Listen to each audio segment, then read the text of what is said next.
Yo, what up guys, Travic here, and today I want to talk about crafting in Project Diablo 2. As somebody who has a high or very big Path of Exile experience and knows a little bit about crafting in PoE, coming to Project Diablo 2 at first was a little daunting, and it seemed a little bit difficult. The more I played around with it and the more I experimented with it, the more it started to really click, and I spent some time doing it. I actually managed to make my assassin a claw, not the best claw, but it was an upgrade indeed to what I was doing, and I spent a lot of time learning how to craft to try to figure out the ways to go from having a very basic weapon to slowly tiering up to a unique or mirror tier weapon. Now in this video today, we're going to attempt to take the absolute basics of crafting and break them down to the most simplest of levels, the way that I understood it and the way that I evolved my knowledge of it. Now, crafted items in Diablo 2 look like this. They have that nice little orange tint to their name. It's very different than uniques, and it's a little bit different than what a rare would look like, though still kind of relatively hard to see.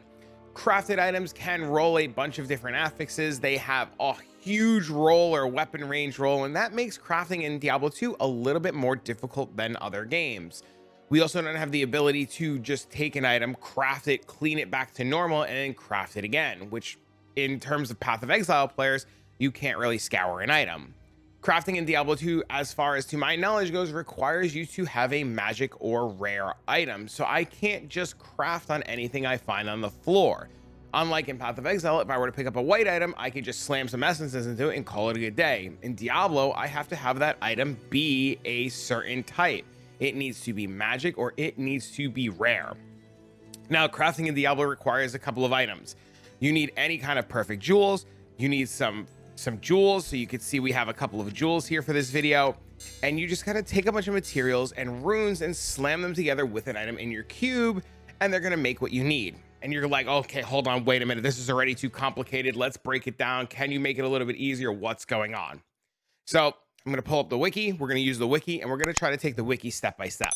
There are 2 pages to the wiki. Both of them will be included in the description down below for you. We're going to start over here with page 1. Page 1 for any high tier crafter or anybody who wants to know about any prefix or suffix on an item. This wiki page will allow you to expand the prefixes and expand the suffixes and get a really good idea of what you could possibly roll on an item. You can see you have an item level, a required level, the frequency in which it shows up, and the group that it shows up in. And pretty much to break that down to the most simplest of levels is if I have an item, like for example, this claw has an item level and an affix level. You could see it right under it says claw class fast attack speed. That item level and affix level compared to this sheet will tell me the requirements of what I need and what I don't need.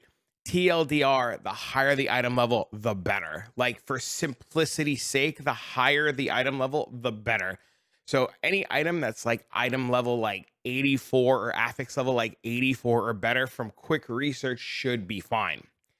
And another thing too with that is to keep it simple, anything over eye level 71 is guaranteed 4 affixes. So you just want to use most of the time really high level items unless you're doing very unique niche situations, and then you do a little bit more research. But as far as prefixes and suffixes go, this page, while a little confusing, is very good to just see what can roll on your item if you want to do a little bit more research. If you want to keep it simple, there is a second crafting page. This crafting page gives a lot of the same information. This one tells you that eye level 71 will give you 4 affixes, and this gives you a really nice simple chart of what you're looking for and how you're going to want to do it.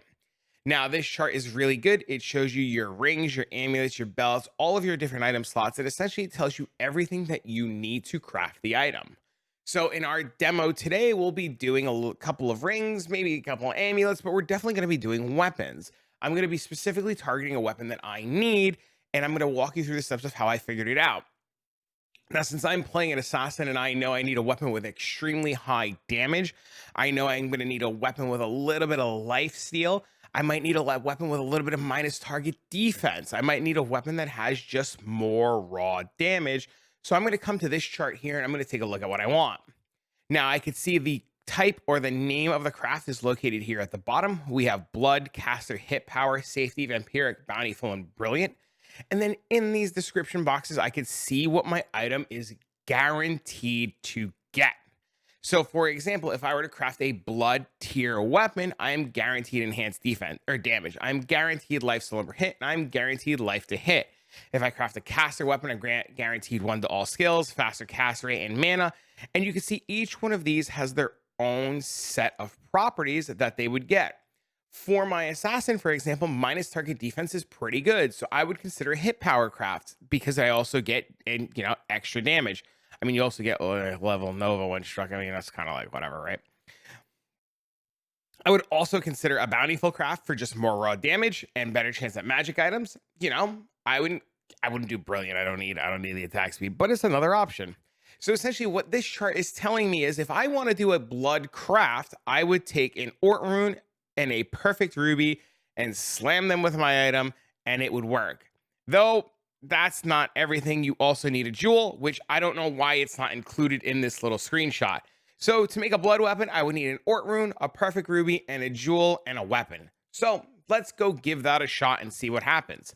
My assassin is going to need a very specific claw base. So I'm going to craft, like I mentioned, on a magic item or a rare item. So now I need to get a claw. I know the craft I want to do, and we're just going to prep it and set it up. Now you see I'm coming over here to Akara. This is for Act 1. I'm going to be buying one of these and it'll make sense in a second. So let's grab our materials and then let's go find ourselves a claw. So we need perfect rubies.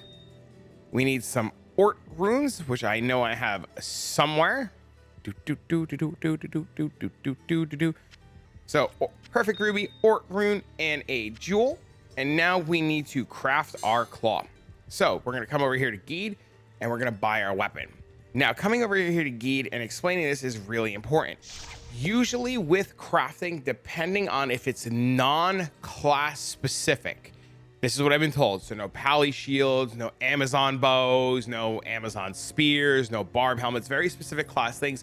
Most of them can be either purchased from a vendor in one of the different difficulties on one of the different acts, and others can be gambled. So in my very specific case, I am looking for a claw base that can become a war fist. I can get that from Geed and Nightmare, and I did that by just kind of exploring and looking at the different vendors and seeing what's available. Now when I come over here to Geed, he does indeed have the hatchet hands that upgrades again and again to Warfist, but currently it is too much money. It's 354,000 gold. So I'm going to use this little duel arena to reset the vendor. You can actually reset vendors by leaving town and coming back in, and sometimes towns are a little bit too far. So, you use one of these little portal tricks. In Act 5, you have Anya, you go in and out. In Act 2, you just run out of town and run back in. Geed's a little bit further, you use this portal trick. And you can see, I'm just going to take a look. I'm going to look for a hatchet hand that's actually relatively on the cheaper side. And I'm just going to reset him a whole bunch of times. Now, if your question to me is, oh my God, what act do I buy what I want in? We need to do a little bit of research. And if your next question is, how do I know which bases upgrade? The wiki has all that information and you'll be able to look up what you can upgrade and how you can upgrade. So we find our little hatchet hand. It says on it, it is a magic item. It has no special other weird properties. It has no sockets. It has nothing to brick our thing. So we're going to take our item. We're going to take it. We're going to throw it into our cube. We're going to put it in with a ruby. We are going to put it in with a jewel. We're going to put it in with our Ort rune. We're going to look at our other monitor. We're going to double check our craft, Ort, perfect ruby, and a jewel. We're going to hit craft and we're going to see what we get. Now I take a look at this. This rolled 117% enhanced damage. We're going to put it over here so it's easier to see. It unfortunately did not roll to the level that I wanted it to, and we would just start again. We would leave the area, we would come back in, we would go to the vendor, and usually for sanity's sake, you would just go about this as fast as you could, maybe move the portal a little bit closer and start looking for what you wanted to craft with. Now, with vendors, it's something really interesting to know. Vendors have items available based on your item level. These items are -5. To my understanding, these items are -5 your character level. What you need. And that's what they'll sell you. So you see this one's item level 93, and I'm level 91. So it's like +4, -3 or something like that. And then you see there's an item 96 here. And then if I go to another claw, this one's 96 as well with affix level 93. So if you're buying bases from the vendor, TLDR, the higher your level, the better bases they will sell you.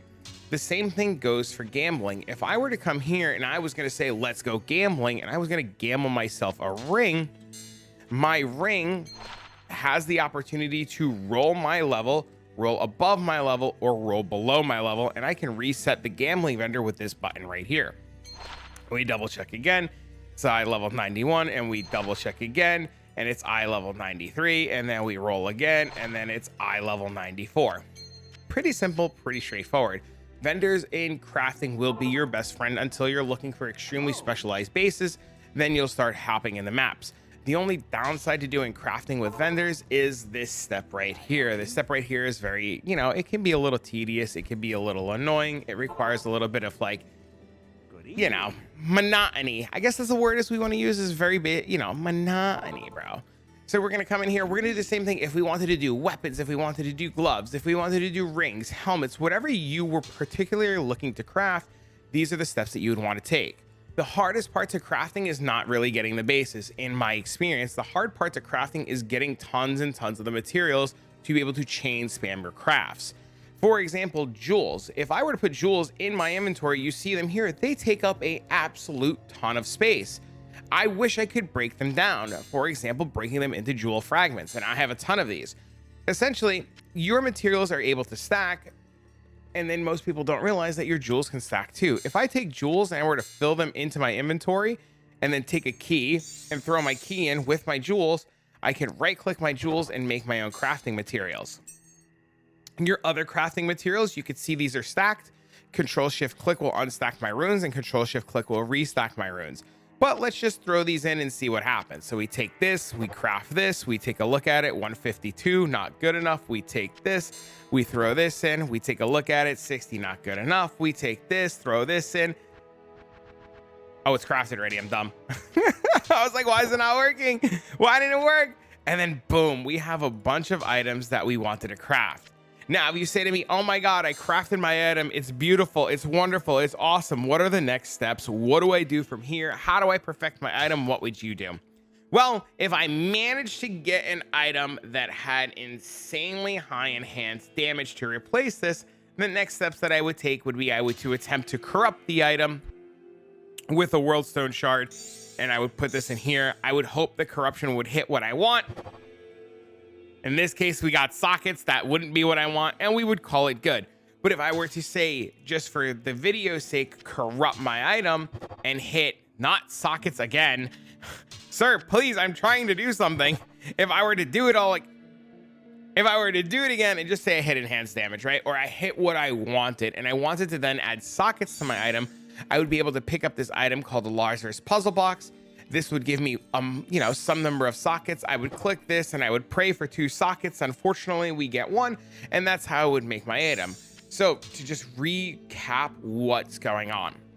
For crafting, you need a large number of bases. Those bases can be gambled from the vendor.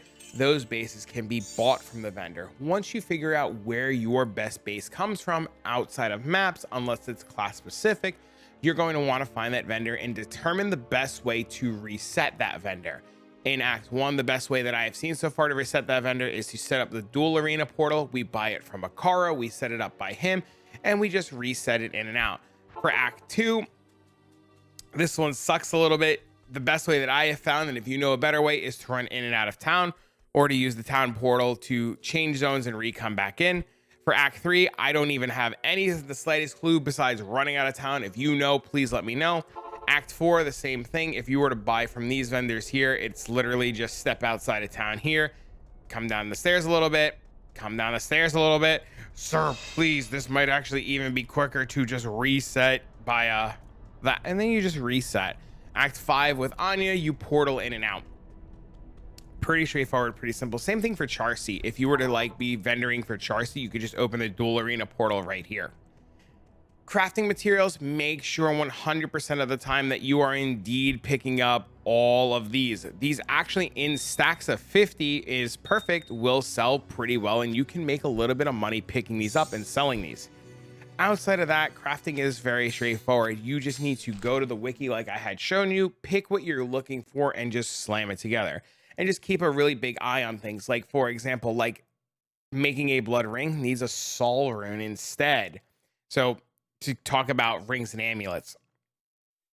These have different requirements. Every item's going to have a very different requirement. So double, triple, quadruple check this chart. This chart should have, in theory, everything you need to do crafting. This, and I showed you this because this is if you want to like dive in a little bit more high level and see what you can get. But the TLDR is if you find a craft here that you're looking for and you know that an affix can roll on an item, you can roll with it.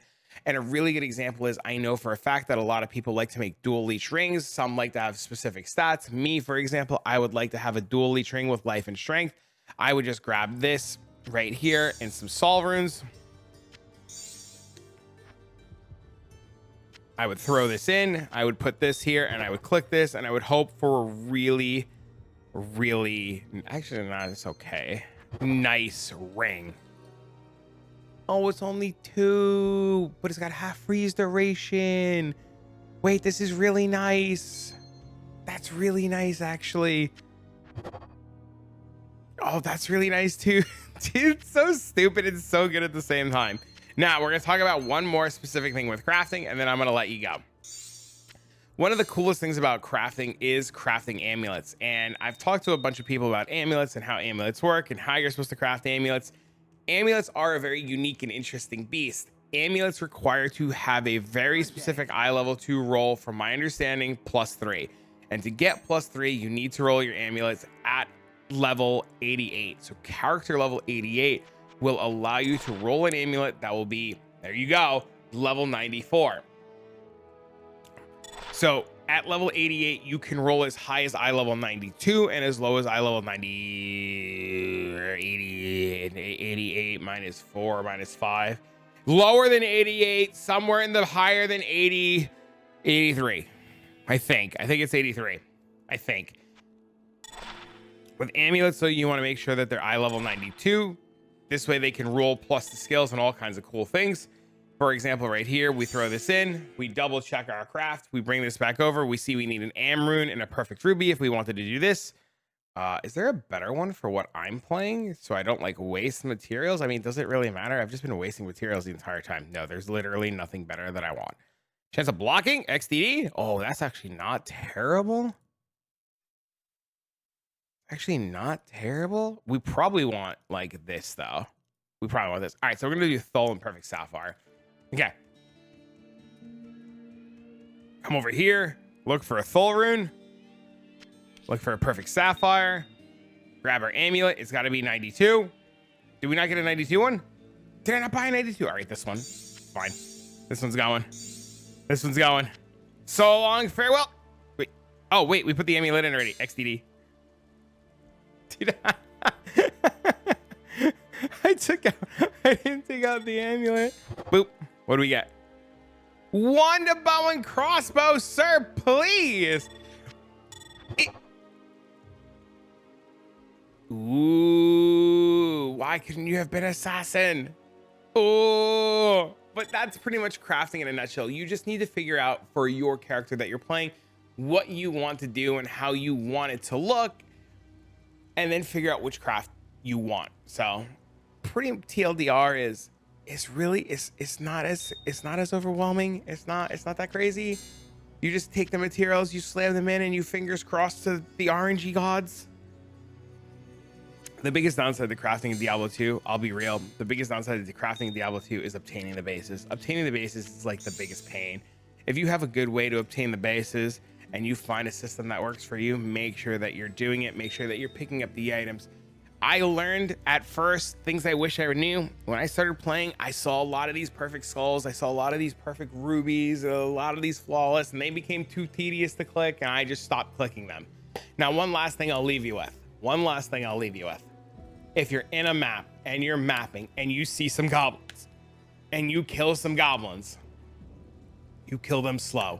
You enjoy them. You get them to laugh, because those little goblins, they drop these crafting infusion things, and these are all the materials you need in one click. As a Path of Exile player, these are essences right here.